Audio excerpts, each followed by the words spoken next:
Lors d'un dîner de famille, la voix de ma sœur a percé le brouhaha. Maman et papa ont dit, tu ne contribues jamais à cette famille. Tout le monde a ri. J'ai souri, le genre de sourire qui cache des années de retenue. Je m'appelle Cécile Dubois, 32 ans, la discrète, celle qui ne ripostait jamais. Il voyait une femme qui ne parvenait pas à impressionner. Ce qu'il ne voyait pas, c'était les 8 000 € que je virais chaque mois pour empêcher cette maison parfaite d'être saisie. J'achetais leur tranquillité pendant qu'ils vendaient ma dignité. Alors, quand Laura a dit que je n'avais jamais contribué, j'ai finalement été d'accord.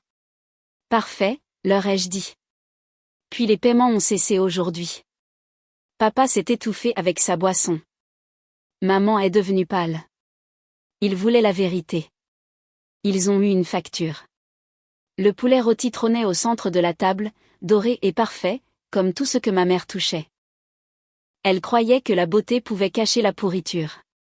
Et peut-être avait-elle raison pendant un temps. Laura continuait de parler. Plan de travail en marbre, sol chauffant, une autre rénovation achetée à crédit et avec fierté. Damien souriait comme un homme auditionnant pour approbation. Maman rayonnait. Papa sirotait son vin, faisant semblant de ne pas entendre la tension dans l'air. Je coupais ma nourriture en plus petits morceaux. C'était mon rituel. Rester silencieuse. Rester invisible. Laisser leurs mots me glisser dessus comme de la fumée. Puis le ton de Laura a changé. Nous en avons parlé, a-t-elle dit en serrant la main de maman. Il est temps d'aborder quelque chose en famille. L'air s'est épaissi. Même Hugo a arrêté de gigoter. Tu as 32 ans, tu es toujours en location. Toujours au volant de cette vieille voiture. Tu n'avances pas, Cécile. Tu ne contribues pas. Tu existes, c'est tout. Chaque mot tombait comme une goupille retirée d'une grenade. Tante Patricia a hoché la tête. Maman a essuyé ses yeux comme si la pitié était de la compassion. Papa ne voulait pas croiser mon regard. J'ai un bon travail, ai-je dit doucement. Je paie mes factures. Laura a ri, un rire doux et cruel. Es-tu sûre que tu ne fais pas juste survivre? Le silence s'est répandu comme de la fumée après un incendie. Les fourchettes ont raclé les assiettes. Le verre de quelqu'un a tinté trop fort. Maman m'a finalement regardé, les yeux pleins d'excuses qu'elle ne dirait jamais. Papa s'est agité sur sa chaise, sa culpabilité trop lourde à masquer. J'ai avalé la chaleur qui montait dans ma gorge. Qu'il pense m'avoir brisé. Parce que parfois, l'abandon n'est pas une défaite. C'est une stratégie. Il pensait m'avoir fait taire. Il venait de m'apprendre où viser. Et quelque part sous ce lustre parfait, j'ai commencé à planifier. Cette nuit-là, je n'ai pas pu dormir. Le rôti persistait comme une culpabilité. Les rires résonnaient aussi aigus que du verre. Les applaudissements résonnaient plus longtemps que les mots. Je me suis assise sur mon balcon. Les lumières de la ville respiraient en contrebas. 1 000 de fenêtres. 1 000 de meilleures histoires. Entre le bruit et le silence, un souvenir a refait surface. 3 ans plus tôt. On a frappé après 9 heures. Papa semblait plus petit que dans mes souvenirs. Rétracté par la honte, pas par l'âge. Je peux entrer, a-t-il demandé. Nous nous sommes assis à ma petite table de cuisine. Il fixait le grain du bois. Pas moi. L'entreprise a échoué, a-t-il dit. L'associé a disparu. Nous avons refinancé 2 fois. Ils vont prendre la maison. Si ta mère apprend tout, a-t-il chuchoté. Ça la brisera. Ses mains tremblaient en faisant glisser des relevés vers moi. Combien? Ai-je demandé. Il a dégluti. 8 000 € par mois. Le chiffre m'a frappé comme de l'eau froide. J'ai fait le calcul. Une récente promotion. Stratège senior. Je pouvais à peine couvrir. Mon acompte deviendrait leur bouée de sauvetage. Je vais aider, ai-je dit. Parce que la fille rafistole les fissures que nous n'avons pas faites. Nous assumons les dettes que nous n'avons pas causées. C'est temporaire, a-t-il promis. Des mois, peut-être un an. Il le pensait quand il l'a dit. C'était il y a 36 paiements. 3 ans à sauter des voyages et à faire attention aux courses. 3 ans à dire non à la joie.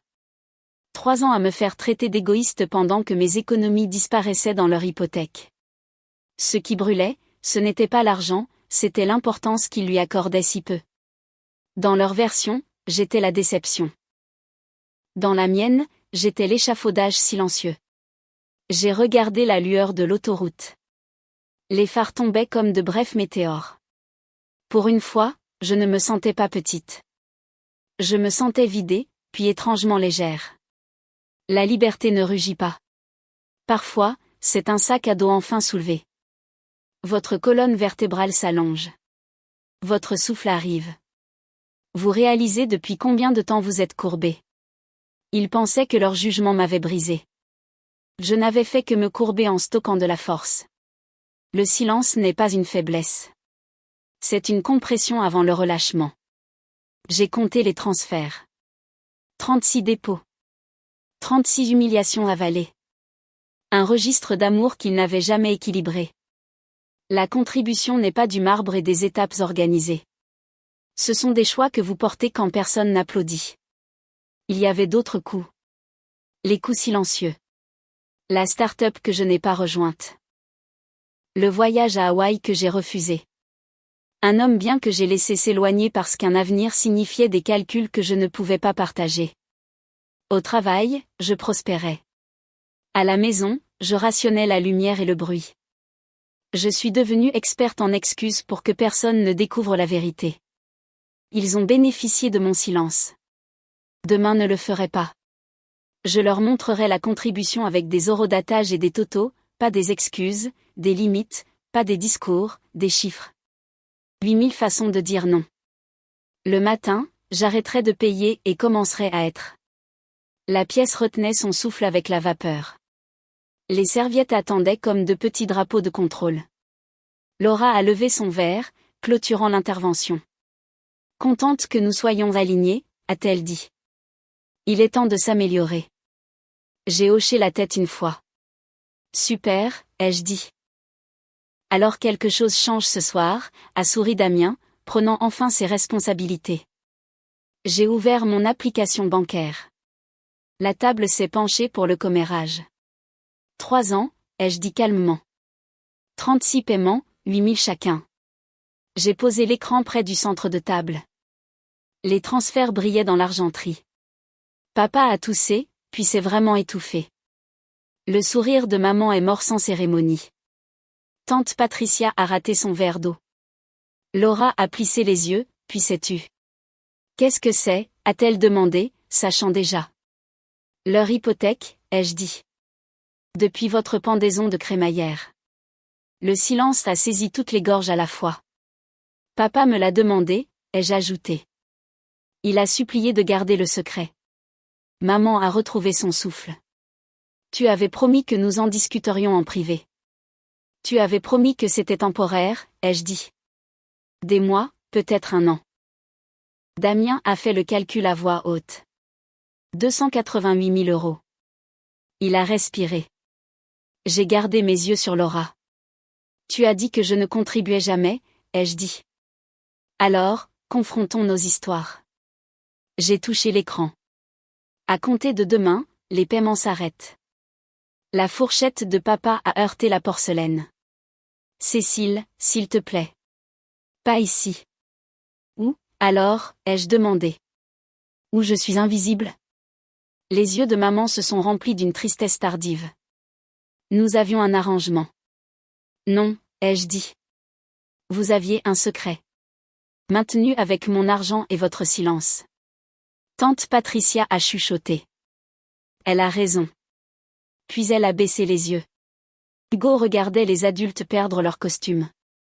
C'est de la manipulation, a claqué Laura. Tu les punis. C'est une limite, ai-je dit. La punition se termine, les limites commencent. Damien a essayé de prendre une autorité calme. Sois rationnel. Rationnel? Ai-je répété. Humiliez-moi d'abord, les faits ensuite. Traitez-moi d'inutile pendant un dîner que j'ai aidé à financer. J'ai glissé le téléphone à papa. Faites glisser, ai-je dit. Comptez les mois. Maman a touché l'écran comme s'il pardonnait. Nous ne savions pas, a-t-elle chuchoté. Vous en saviez assez pour les laisser applaudir, ai-je dit. Vous m'avez vu rétrécir et n'avez rien dit. La voix de Laura s'est adoucie, puis s'est brisée. Pourquoi ne nous as-tu rien dit? Parce que vous auriez joué la gratitude, ai-je dit. Et continué à dépenser comme si les applaudissements étaient un revenu. Papa s'est levé, puis s'est rassis. Ses épaules disaient ce que les mots ne disaient jamais. S'il te plaît, a-t-il dit, nous allons arranger ça. N'arrête pas, j'ai secoué la tête. J'arrête demain. J'ai annulé l'automatisation, une seule pression. 36 mois se sont terminés par un « ping ». Le son a survécu à tous les toasts. J'ai rangé le téléphone comme un fait refroidi. Si la contribution, c'est les apparences, ai-je dit, vous gagnez. Si la contribution, c'est le sacrifice, je suis déjà invaincu. Je me suis levé. La chaise a raclé comme une horloge. Profitez du dîner, ai-je dit. Le dernier que j'ai financé. Maman a tendu la main et a raté ma manche. Cécile, attends, a-t-elle supplié. J'ai fait une pause sous la lumière simple du lustre. Commencez à contribuer, ai-je dit à la vérité. Je me suis retournée à la porte une fois. Si je ne suis rien, j'enlève tout ce que je donne. Les appels commenceraient avant que j'atteigne la voiture. Demain, l'argent s'arrête. Ce soir, le silence fait de même. Les appels ont commencé avant que j'atteigne la voiture.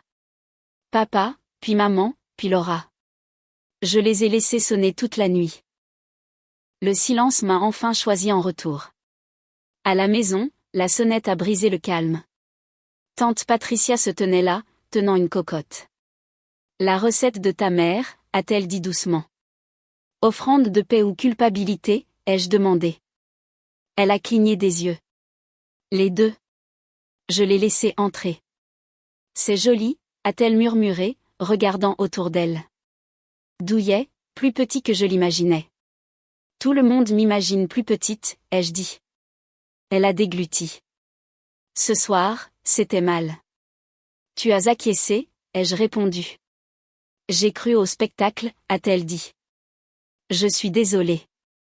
Le regret est moins cher que l'honnêteté, ai-je répondu. Elle est dévastée, a dit Patricia à propos de maman. Elle est dévastée que le miroir se soit brisé, ai-je dit. Pas que j'ai saigné en le polissant. Patricia n'avait plus rien à dire. Elle a laissé le plat. Et le silence. Laura a rappelé. Puis encore, la 4e fois, j'ai répondu. S'il te plaît, a-t-elle dit. On peut parler? Sa voix sonnait humaine pour une fois. Le matin. Un café aux fenêtres embuées. Pas de public, juste nous et la vapeur. Laura semblait plus petite sans applaudissements. Le mascara dormait sous des yeux fatigués. J'ai été cruelle, a-t-elle commencé. Je jouais un rôle. Je suis désolée. J'ai remué mon café. Pourquoi maintenant? Damien a fait le calcul, a-t-elle dit. Papa m'a tout raconté. J'ai vu tes virements se refléter dans l'argent. Elle a expiré. J'étais jalouse. De quoi, ai-je demandé. De la liberté, a-t-elle dit trop vite. Tu ne portais pas d'hypothèque, de vie mise en scène ou d'applaudissements. Je portais les leurs, ai-je dit. Tu te moquais de ce que tu ne pouvais pas voir. Elle a hoché la tête. On peut t'aider maintenant. Damien et moi pouvons couvrir la moitié et l'autre moitié. Je t'ai demandé, a-t-elle offert, pleine d'espoir. Non, ai-je dit, ce chapitre est terminé. Ses épaules ont accusé le coup. Ils vont perdre la maison, a-t-elle chuchoté. Peut-être qu'ils devraient, ai-je répondu. Réduire, désapprendre, payer avec la réalité. Tu ne penses pas ce que tu dis. Si, ai-je dit calmement. Ils ont dépensé ma compassion comme du crédit. Ils ont appelé ça de l'inquiétude, puis ont applaudi. Ils peuvent apprendre à gérer un budget. Je vais maintenir mes limites. Elle m'a étudiée comme une étrangère. Alors, que veux-tu? Du respect, ai-je dit. Pas de spectacle. De l'honnêteté, même quand c'est laid. Les larmes se sont accumulées. Elle n'a pas scié. Je t'ai rendue petite, a-t-elle dit. J'avais besoin de me sentir grande. C'est fini maintenant, ai-je dit. De retour au travail, le monde restait simple. Délai, maquette, livrable qui livrait. Marc m'a demandé si je me sentais plus légère. Oui, ai-je dit. Enfin. Ce soir-là, papa a rappelé. Le numéro d'un voisin cette fois-ci. Nous avions peur, a-t-il dit. Peur, honte et stupide. Je sais, ai-je dit. Précis. Nous allons essayer la thérapie, a-t-il proposé. Commencer par l'honnêteté, ai-je dit. Plus de secrets, plus de boucs émissaires. Il a accepté comme s'il apprenait une langue. J'ai rouvert mon application bancaire. Pas d'automatisation, pas de disparition, juste un solde qui signifiait moi. Laura a envoyé un SMS plus tard, une ligne claire. Nous couvrirons ce que nous pouvons et nous excuserons là où nous le devons. Je me suis permise de croire un peu. Puis j'ai gardé le cap, il voulait que je sois plus petite.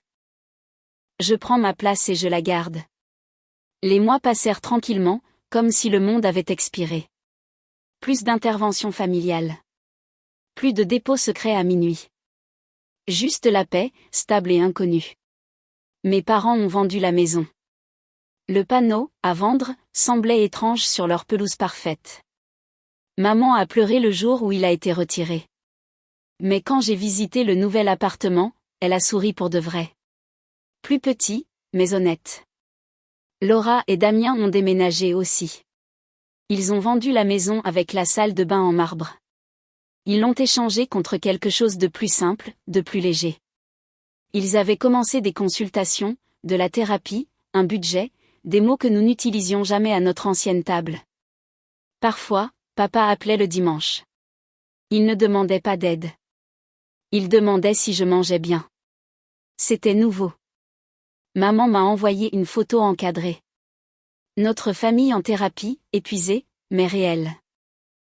Elle avait écrit au dos, le jour où nous avons arrêté de faire semblant. Laura est venue un soir, les mains pleines de vêtements de bébé. Je veux que mon enfant te connaisse, a-t-elle dit. La vraie toi, pas la version que j'ai créée. J'ai souri. C'est la seule qui reste. J'ai gardé mon petit appartement 1 an de plus. Puis j'ai acheté ma propre maison. 2 chambres, la lumière du soleil à travers de grandes fenêtres, un prêt immobilier qui me semblait gagné, pas dû. J'ai adopté un chien, je l'ai appelé Miles, parce que la distance m'avait sauvé. Certaines nuits, je pense encore à ce dîner, aux applaudissements, au silence qui a suivi. Le moment où j'ai dit que les paiements s'arrêteraient. Ça me semblait une rébellion. Maintenant, ça me semble un début. La contribution ne se mesure pas en applaudissements. Elle se mesure en limite, en honnêteté et en sachant quand arrêter de donner. Si on vous a déjà dit que vous n'étiez pas assez, souvenez-vous, la paix commence lorsque vous arrêtez de vous excuser pour votre valeur. Avez-vous déjà vécu quelque chose de similaire? Racontez-moi dans les commentaires.